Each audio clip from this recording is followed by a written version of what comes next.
In percutaneous thermal ablation, the operational objective is binary: completely destroy the targeted malignant tumor while preserving the healthy, critical structures immediately adjacent to it. The definitive predictor of procedural success is the ablation margin. To prevent local recurrence, the lethal coagulation zone must extend exactly 5 to 10 millimeters beyond the outer boundary of the tumor. Historically, verifying this precise geometric margin while the patient is still on the table has been the most significant blind spot in interventional oncology. Standard imaging modalities, including unenhanced CT and ultrasound, consistently fail to provide the clarity required to verify this margin during the procedure. This failure is a matter of physical interference. As the probe applies energy, the developing ablation zone, rapid tissue desiccation, localized edema, and metallic artifacts completely obscure the target tumor. Because interventionalists cannot clearly visualize the tumor boundary and expanding ablation zone at the same time, they are forced to estimate the margin. That estimation leaves the patient at high risk for local disease recurrence. To solve this visibility problem, modern interventional suites have relied on a software workaround: retrospective computational image fusion. The mechanics of this approach are straightforward. The software takes a preoperative diagnostic scan that clearly shows the tumor and mathematically overlays it onto the postoperative scan that shows the newly formed ablation zone. Relying on this software-fused estimation creates a false sense of security. The technique is deeply flawed. The algorithm is easily broken by anatomical shifts. Patient respiratory motion changes the organ shape. Intentional maneuvers like hydrodissection, injecting fluid to physically displace and protect adjacent tissues, drastically alter the physical coordinates between the first scan and the second. But the most severe compounding error is a direct result of the treatment: microwave-induced tissue contraction. When microwave ablation applies lethal heat, it instantly desiccates the surrounding tissue. This forces the targeted tumor volume to shrink inward by an average of 45%.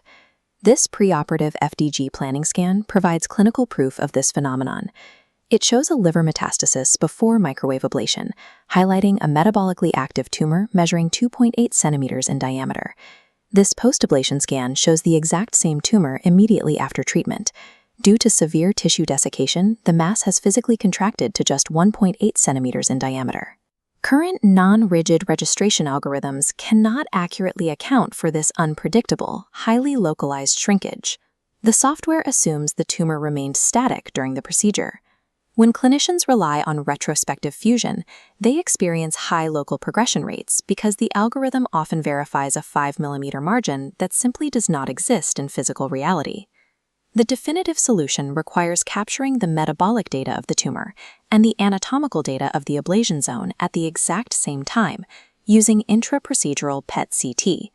This approach utilizes contemporaneous co-registration, the alignment of datasets recorded simultaneously, entirely bypassing the mathematical errors of retrospective fusion. The mechanism that makes this possible relies on cellular physics, specifically a process called metabolic trapping. Before the procedure, the patient receives an injection of a radiopharmaceutical, typically 5 millicuries of FDG. FDG is a radioactive analog of glucose. Malignant tumor cells rapidly absorb this FDG, undergo a chemical process called phosphorylation, and the radioactive isotope becomes permanently locked inside the cell membrane. This trapped radioactive tracer does not dissipate. Even when the surrounding tissue is subjected to lethal freezing or boiling temperatures from the ablation probe, the cells continue to emit a signal. Because of this persistent metabolic avidity, the exact shape and location of the tumor remain clearly visible on the PET scan for 4 to 5 hours. During the procedure, the patient is placed under general anesthesia. The clinical team then captures both the metabolic PET dataset and the anatomical CT dataset simultaneously. To eliminate all motion artifacts, the ventilator is temporarily paused. This gives the scanner a precise 35 to 75-second window of interrupted ventilation to acquire both datasets flawlessly. Because the imaging happens in real time, it natively accounts for any heat-induced tissue contraction. The PET data displays the tumor exactly where it rests at that specific moment, not where it was hours earlier. This fused PET-CT breath hold image demonstrates the result. By fusing the metabolic signal over the CT anatomy, The glowing tumor remains distinctly visible against the dark tissue, completely neutralizing visual interference and metallic artifacts from the ablation tools. Contemporaneous co-registration provides an incorruptible, real-time map of the procedural site. Interventionalists can measure and verify their margins accurately before the patient ever wakes up. This single breath hold framework adapts readily to the distinct physical properties of different thermal ablation modalities. For cryoablation procedures, this margin assessment can be performed entirely without iodinated contrast media. This unenhanced CT image shows why.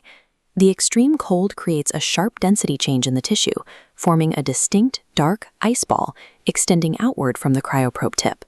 By fusing the contemporaneous PES data over this CT scan, the brightly glowing tumor is revealed. We can clearly verify a successful margin where the dark, hypoattenuating ice ball extends well past the active tumor boundary. This native co-registration allows the interventionalist to slice the rendering into any plane of reconstruction, physically measuring the perimeter to ensure it has breached the 5 mm threshold on all sides. Heat-based ablation, utilizing microwave or radiofrequency energy, requires a slightly modified strategy. Unlike freezing, heat coagulation does not produce a distinct density shift on an unenhanced CT. To see the ablation zone, the clinician must administer intravenous contrast media during the final breath hold scan. The contrast circulates through the healthy tissue, but bypasses the newly coagulated avascular ablation zone, defining the dead tissue as a sharply distinct non-enhancing region. When the PET data is layered on top, the clinician can immediately verify if the viable tumor signal is fully encapsulated within that dark, non-enhancing zone. Whether the modality utilizes freezing or boiling, fusing real-time metabolic tracking with concurrent anatomical boundaries elevates margin assessment from an unreliable estimation to a verifiable geometric measurement. The most advanced technique for intraprocedural margin assessment takes this logic a step further. It is known as the perfusion PET strategy. This protocol eliminates the need for CT contrast media entirely. Instead, it relies purely on metabolic gradients to define both the tumor boundary and the surrounding ablation zone. The protocol utilizes a clever split-dose strategy. During the pre-procedural phase, the patient receives a larger 8 millicurie dose of FDG, which heavily loads the targeted tumor with the radioactive tracer. Immediately after the heat ablation is applied, the interventionalist injects a second, smaller 3 millicurie perfusion dose of FDG while the patient remains in the scanner. The physiological reaction is immediate. The healthy, unablated background tissue rapidly absorbs this fresh perfusion dose. However, the newly coagulated ablation zone lacks blood flow, meaning it absorbs absolutely nothing. This perfusion PET scan reveals a 3-tone metabolic map. The hot center is the tumor retaining the initial dose. The speckled background is the fresh perfusion dose. Between them lies the photopenic band, a dark void devoid of radioactive signal. This photopenic band is the absolute confirmation of a successful margin. It provides natively co-registered visual proof that a perimeter of tissue death completely surrounds the target. The difference between an estimated margin and a verified margin translates directly to patient survival outcomes and local progression rates. This chart compares local progression rates based on intraprocedural PET-CT findings. When the imaging confirms a minimum ablation margin of less than 5 mm, the local disease progression rate is 41%. But when the PET-CT scan definitively proves a margin of at least 5 mm on the table, the recurrence rate drops to just 10%. This grants clinicians an immediate operational advantage.